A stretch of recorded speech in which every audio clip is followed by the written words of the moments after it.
பாருங்க பந்தங்களே இங்கே ஆல்ரெடி போட்டது இது பக்கோடா மாதிரி போட்டிருக்கேன். அவங்க அப்பாவுக்கு பிடிக்குமான்னு தெரியல. சாப்பிட்டு பார்க்கட்டும். நம்ம கொஞ்சம் டேஸ்ட் பண்ணுவான். நல்லா தான் இருக்குது. இது வந்து போண்டா மாதிரி போட்டிருக்கேன். 2 விதம் காஃபி கலக்கிறாங்க. காஃபி இதை கொண்டு போய் கொடுப்போம். எப்படி இருந்தாலும் சாப்பிட்டு பார்த்து குறைதான் சொல்ல போகிறாங்க. அது கன்ஃபார்மு. கண்டிப்பாக நீ நல்லா செஞ்சு கொடுத்தேன்னு சொல்ல மாட்டாங்க. நம்ம அவசரத்துக்கு மலையில் வீட்டில் இருக்க பொருளை வச்சு ரெடி பண்ணுறது பெருசு. பார்ப்போம் இவ்வளோ இருக்குது. இதில் வந்து 3 பங்காக போட்டு இவங்க 3 பேருக்கு ஆளுக்கு ஒரு வடை கொடுத்துட வேண்டியதான். நான் எடுக்க மாட்டேன். நான் சும்மா லைட்டாக சாம்பிள் தான் சாப்பிடுவேன். இப்போ சாப்பிட்டாங்க அந்த மாதிரி சாம்பிளுக்கு சாப்பிட்டு பார்த்துக்கலாம். அதுவே போதும். மற்றதெல்லாம் இவங்களுக்கு தான். நம்ம பண்ணி ஏதாச்சும் நினையாச்சுன்னா ரொம்ப போதும். அடி வாங்கிறதுக்கு யாரு வந்து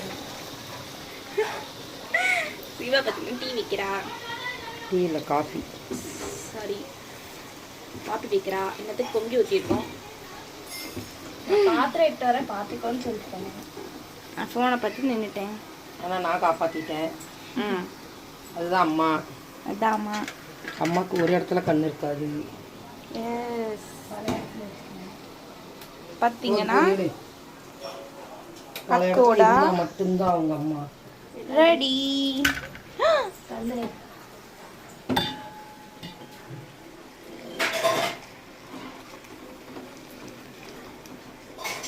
ரொம்ப ஏதாவது கேட்கும்போது கஷ்டமாக இருக்குது. ஏன்னா ஜாஸ்தி எதுவும் கேட்க மாட்டாது.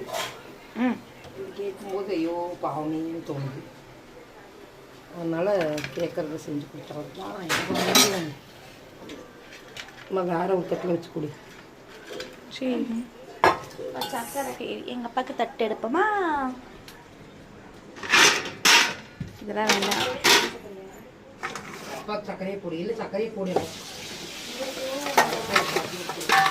எங்களா அது கொடுமையாக சீனியே வச்சு கொடுப்போம்.